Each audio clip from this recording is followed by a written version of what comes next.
Chapter 11, Fierce Battle 1. Although Zhao Lijai was confused, she also felt happy. Since she could absorb back the energy spent on attacking, she could save more energy during the fight. When two ability users with similar strength fight, the one with more energy would be the winner. Therefore, her ability to absorb back the power would be her trump card. As her mind raced, she opened the door and entered the guard post. Looking at the torn flesh, bone pieces, and dried blood on the ground, she guessed that one of the guards had turned into a zombie and the other had been eaten alive. Even if the blood scent had dispersed, she still didn't want to spend the night here. She sighed, then turned around and went to check another guard post. There were 4 main entrances to Linen University, and a guard post was located near each. Since this one couldn't be used, she just needed to find another. Due to the number of zombies, it took her a long time before she finally found an empty guard post at the west entrance of Linen University. After entering the post, she locked the door and windows before using duct tape found inside to seal the gaps on the windows and door. Although the zombies outside were normal zombies, it was better to be more careful. It would be troublesome if a level 1 zombie were nearby and attracted by her scent. When she was done, she sat in the chair in the corner and took out a loaf of bread from her space. Instead of drinking the mineral water she collected from the mini market, she filled an empty bottle with pond water. She was so thirsty that she felt her throat burning and finished half the water in several gulps. Letting out a sigh, she touched her throat and thought, "Strange, why does this water taste better than before?" Although Zhao Lijai didn't know the reason, she felt better after drinking it. Not only did her exhaustion and soreness in her body lessen, but her fever also seemed to subside. She also felt that there was a faint energy similar to the one stored in the crystal cores in the water. Taking out the thermometer, she checked her temperature. After a beep, she saw the number 37, 1 degrees C. My fever had finally subsided, she thought inwardly. Feeling relieved, she finished her bread and drank the rest of the water before closing her eyes to get some sleep. At the same time, 10 kilometers away from Linen University, a group of soldiers was fighting zombies at a gas station. Their clothes were stained with black blood and rotten flesh, as they killed the zombies with military combat daggers and blades. The soldiers stood in a half-circle formation with their backs to the armored vehicles and the military tactical trucks. On either side of the vehicles, groups of 10 to 15 soldiers fought against the incoming wave of zombies. With their comrades covering their backs, they could focus entirely on cutting down the zombies before them. They have been killing zombies for almost an hour, but the number of zombies has not decreased at all. The noise of clashing blades and zombie roars had drawn even more zombies toward the gas station. Seeing the situation at the entrance, one soldier swung his blade, severing a zombie's head, then called out, "Captain, more zombies are coming." As soon as the words left his mouth, a rancid stench hit him from the left. Turning his head, he was met with a rotten face. The zombie lunged straight at him with its mouth full of sharp teeth wide open. Roar! The overwhelming smell made his stomach churn, but his body reacted instinctively. Leaning to the side, he delivers a roundhouse kick to the zombie's chest. His kick sent the zombie backward, hitting 2 more zombies behind it. He barely avoided being bitten, and his body broke out in cold sweat. But before he could take a breath of relief, another zombie's sharp claws slashed toward his back. By the time he realized the attack and turned around, it was too late. The long, black claws were only inches from his throat. In that moment of helplessness, all he could do was stare at the incoming attack as his face drained of color. "No, I don't want to die," he thought inwardly. Stab.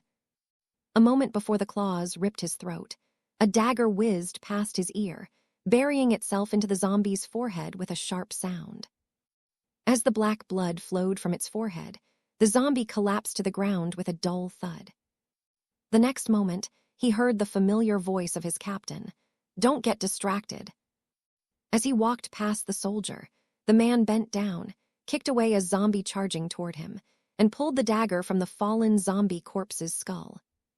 Gripping his longsword and his military dagger on each hand, he turned toward the gas station's entrance. His frown deepened when he saw the number of zombies rushing in from outside keep increasing. They needed to end this battle before sunset, or their situation would become more dangerous. Glancing at his exhausted subordinates, he said, "Hold the formation and protect yourself and your comrades." "Yes, Captain," the soldiers answered in unison. The moment he finished his words, that man sheathed his dagger into its sheath, bent his knees, and leaped straight into the group of zombies that rushed toward them. Chapter 12, Fierce Battle 2. The soldiers' eyes widened in shock when they saw their captain flip in the air and jump into the zombies. They wanted to rush in and help him, but they were already struggling under the zombies' attack.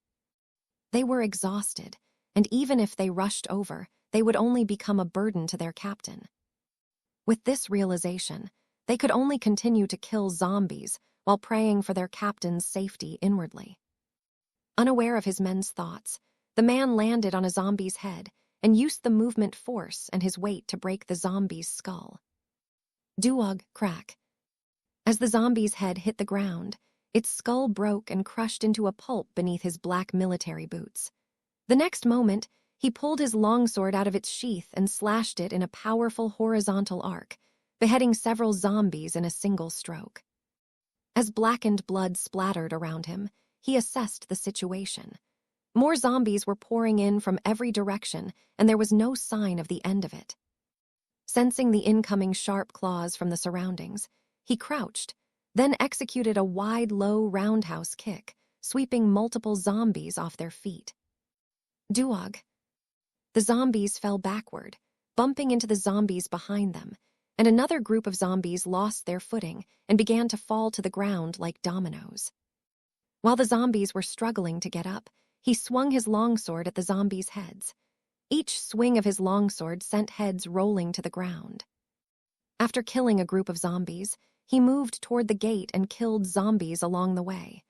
His movements are agile, and his attacks are sharp and efficient. As more and more zombies were killed, the scent of blood in the air drove the surrounding zombies into a frenzy.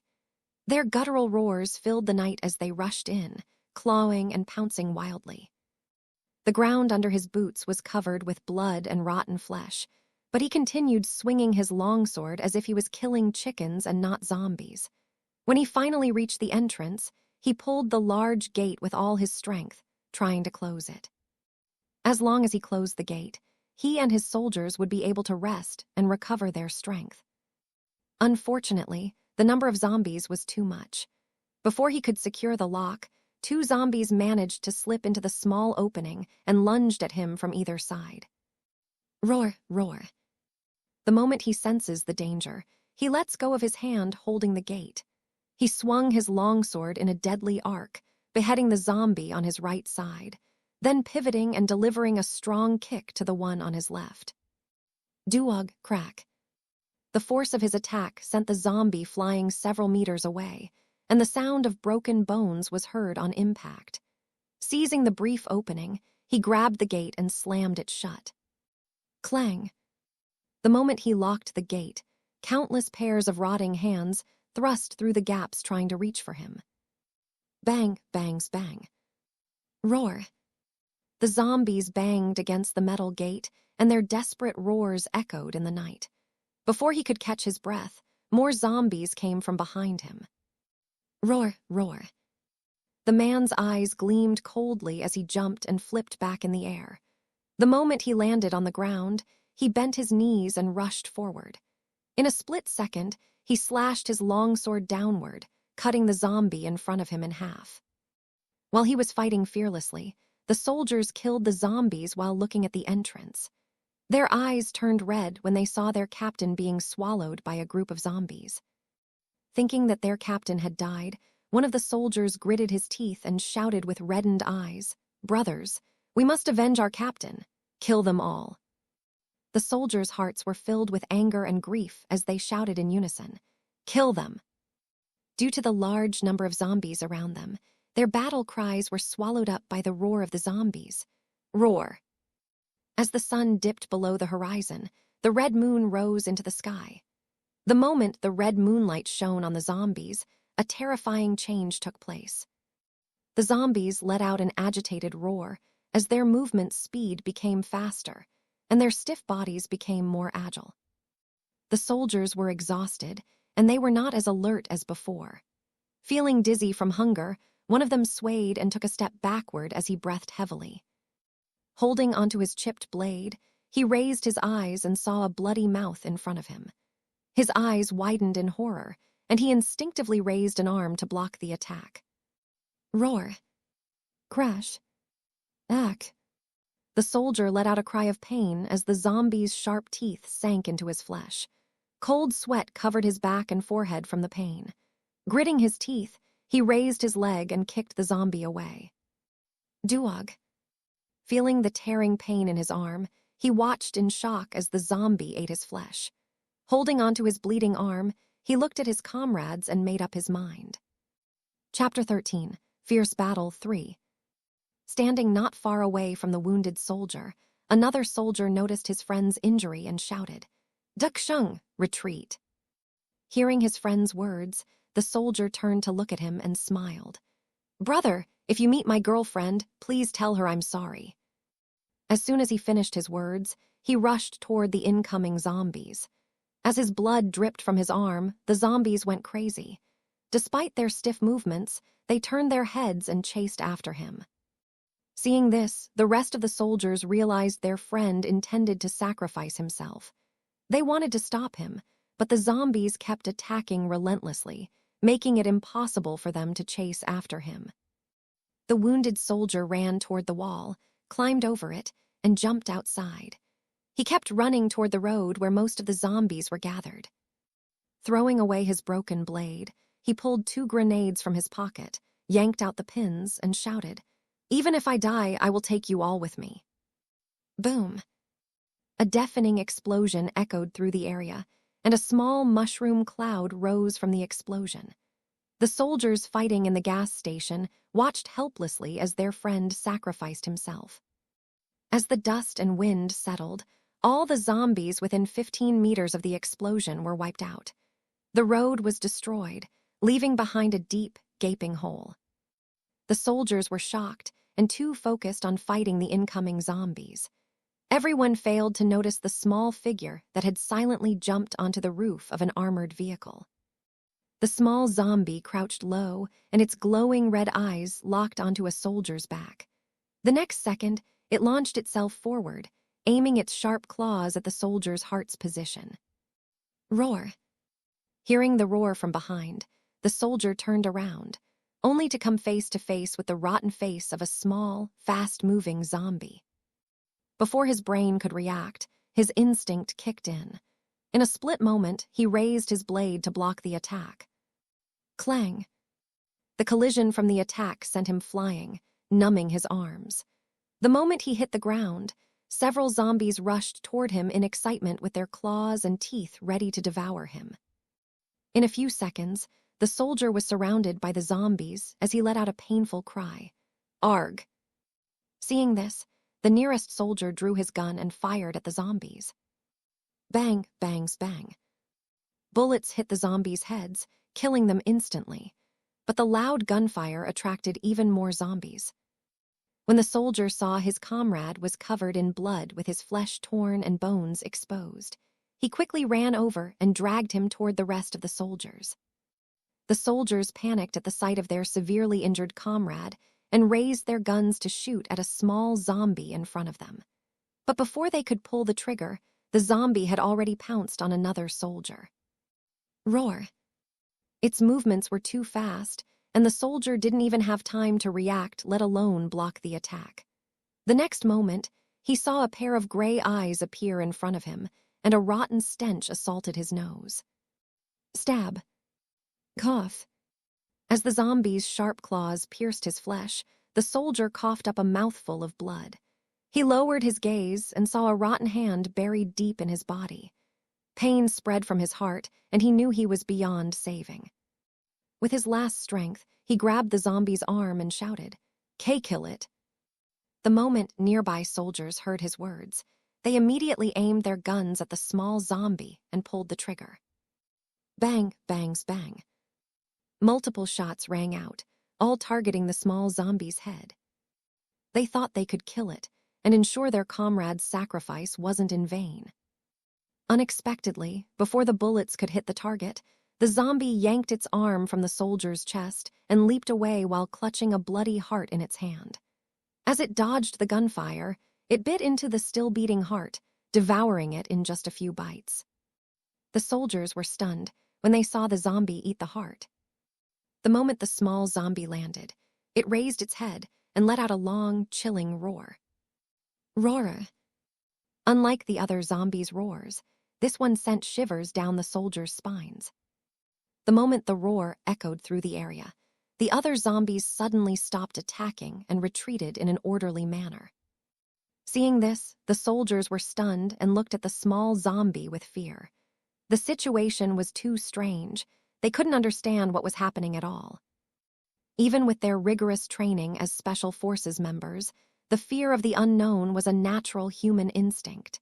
They, too, felt horror filled their hearts when they were faced with this situation. While their bodies stiffened and were unable to move, the man fighting at the gas station gate noticed the anomaly. Seeing the zombies staring at him and roaring but not attacking, his eyes flickered with suspicion. Thinking about his men fighting on the other side, he rushed over as fast as he could. At the same time, the small zombie stared at the prey in front of it with its gray eyes. An unknown liquid mixed with red blood dripped from its mouth as it let out a low growl from time to time. Grrrr, hrrr. Under its gaze, the soldiers felt death looming over them. Before they could recover from their fear, the small zombie suddenly disappeared from their sight. The next moment, one of the soldiers shouted when he saw the zombie reappear behind his friend. "Be careful." Crash. Chapter 14. Fierce Battle 4. His warning came too late as the zombie's teeth had already sunk into his comrade's neck. As the soldier's flesh was torn away, his eyes widened in shock, and he coughed up a mouthful of blood. Cough. Stab. The soldier who was bitten couldn't even process how fast the zombie had moved when a rotten hand pierced the back of his head, and the light on his widened eyes dimmed. Watching their comrade being eaten alive, some soldiers couldn't hold back and vomited on the spot, while the rest stood frozen in terror with their pale faces. As everyone was drowning in fear, a shadow moved past them at a fast speed. Clang.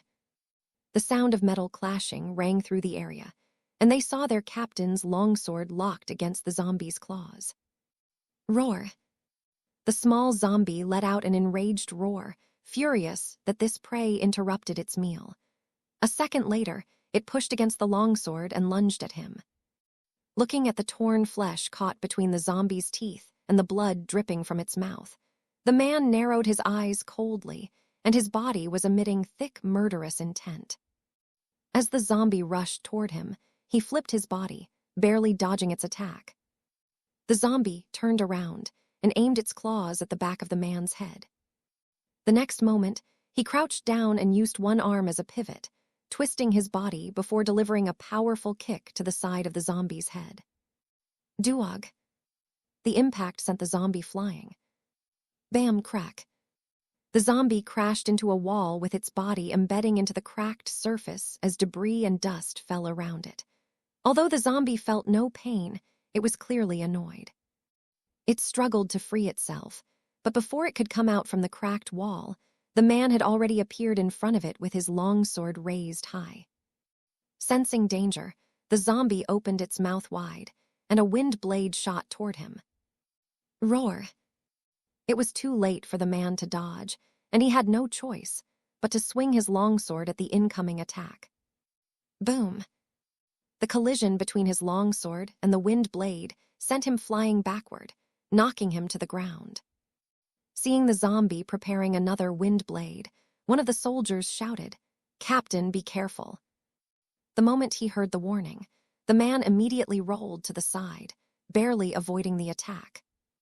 Boom. The wind blade struck the ground instead, leaving a long, jagged pit.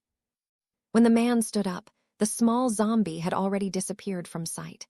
A moment later, he felt a sharp gust of wind from his left and instinctively raised his longsword. Clang! The zombie's claws collided against his blade, and it let another angry roar. Roar!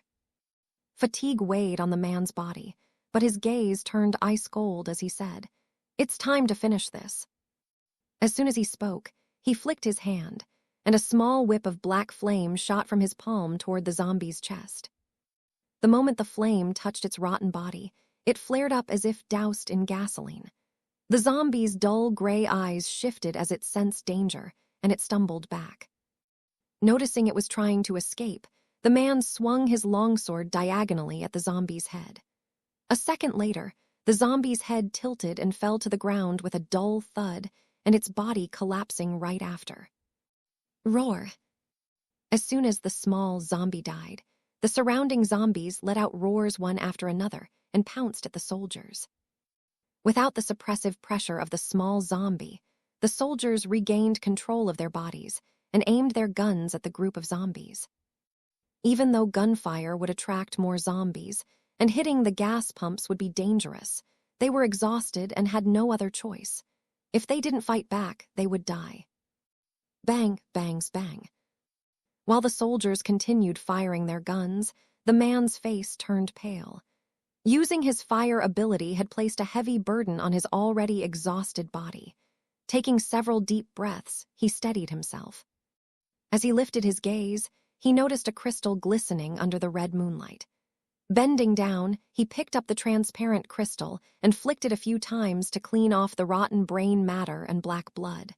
Once it was clean, he saw 2 silver lines running across its surface. His eyes glinted for a moment before it returned to normal. He put the crystal into his pocket before sheathing his longsword. Then, without hesitation, he rushed toward his men, drew his gun, and opened fire.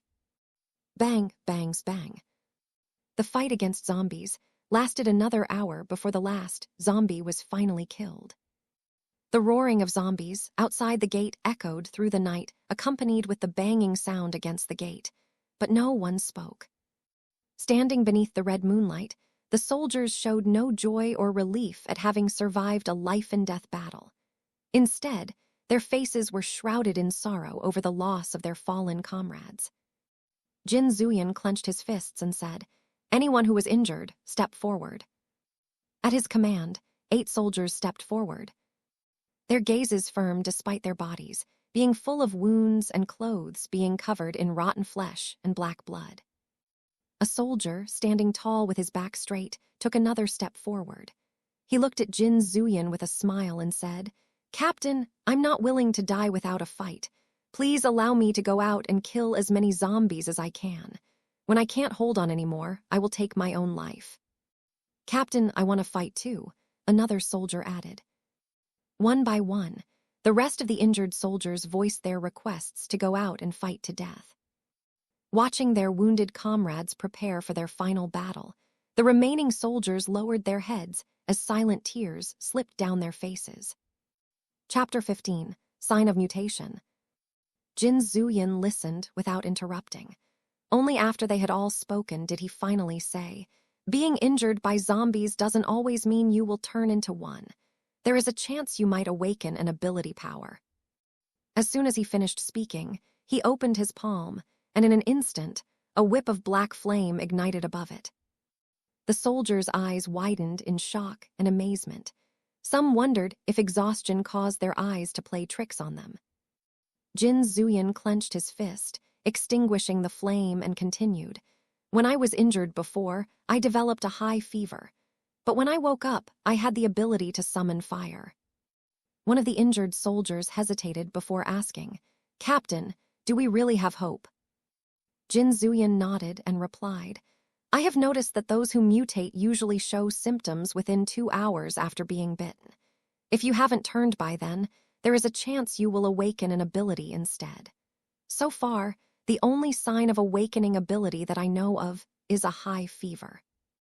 His gaze swept over them as he continued, "For the next 2 hours, each of you will be tied up and supervised by 5 men. If any of you show signs of turning into a zombie, I will personally send you off. But until the last second, I won't give up on you, and you are not allowed to give up either. This is an order," he added sternly. The soldiers' morale, once at its lowest, lifted instantly. As long as there was hope, they refused to surrender to despair. Seeing the renewed determination in their eyes, Jin Zuyan nodded and said, "Zhang Yuan, tie them up and assign 5 men to watch over them. The rest of you, take a 10-minute break and clean up the area." "Yes, Captain." After issuing his orders, Jin Zuyan turned and walked toward the mini-market near the rest area. He unsheathed his longsword before pushing the door open. The moment the door was opened, a zombie lunged at him. Before its sharp claws could touch his body, he swung his longsword in a clean arc. A second later, the zombie's head rolled to the ground, and its body collapsed with a dull thud. After killing the zombie, Jin Zuyan pulled a flashlight from his pocket and illuminated the dark room. As he walked down the aisle, he noticed that aside from a thin layer of dust, the only footprints on the floor were the messy, dragging tracks left by the zombie he had just killed. Once he finished checking the storefront, he moved to the counter and spotted a door behind it. This time, he approached cautiously, pressing his ear against the door to listen for any sounds. He waited for 5 minutes and didn't hear any sound coming from inside. Afterward, he pushed the door open and stepped inside. The beam of his flashlight swept through the room, revealing something unexpected. The room was actually the warehouse. Though it was only about 100 square meters in size, the supplies inside were abundant and varied. With this amount of supplies, they could last his team for at least 3 months. As he considered how to transport everything, a thought crossed his mind: how useful it would be to have someone with a space storage ability. But then, remembering human nature in these chaotic times, a sneer appeared on his lips. Even if he found someone with such ability power, would he dare entrust all their supplies to that person? The answer was obvious: no. He threw that thought to the back of his mind and checked every corner of the warehouse. After ensuring that there was no zombie inside, he returned to the storefront. The moment he stepped outside, a soldier hurried over and reported, "Captain, we found 10 oil drums full of gasoline." Jin Zuyan nodded and said, "Load them onto the truck and fill up the truck and jeep's fuel. There is food and water inside. Bring some to everyone so they can eat." "Yes, Captain." The soldier was excited by the abundant supplies and rushed into the mini-market to gather water and bread for his comrades. Thinking of the wounded, Jin Zuyan headed back inside. He grabbed several plastic bags and filled them with water, jelly drink, and fever medicine before making his way to the injured soldiers. Seeing them leaning against the wall with pale faces, he patted the shoulder of a nearby soldier and said, "Help me feed them." Hearing his order, the soldiers nodded and immediately assisted their comrades, giving them water and food. Jin Zuyan knelt beside one of the injured soldiers, who was sleeping fitfully with a deep frown. He unscrewed a bottle of water and reached out, pressing 2 fingers against the soldier's forehead. The burning hot temperature scalded the back of his fingers. Having a fever was a good sign. Without wasting time, he fed him fever medicine and water. Since the soldier was too weak to chew, he gave him a jelly drink to ensure he wouldn't starve. Zhang Yuan was feeding the soldier lying on the side, saw the soldier's flushed cheeks and asked, "Captain, what's wrong with Aitg?" Jin Zuyan didn't answer immediately. Instead, he unbuttoned Aitg's shirt and inspected his wounds. Seeing no sign of mutation, he finally said, "There is medicine inside the mini-market. Go get it and use it to treat their wounds." "Understood." Zhang Yuan nodded and quickly went to the mini-market. While Zhang Yuan went to fetch the medicine, Jin Zuyan checked the others. Out of the 8 wounded, only one showed signs of mutation: his best friend. The flesh around Chin, Luzi's wound, had already begun to rot, and his temperature slowly dropped.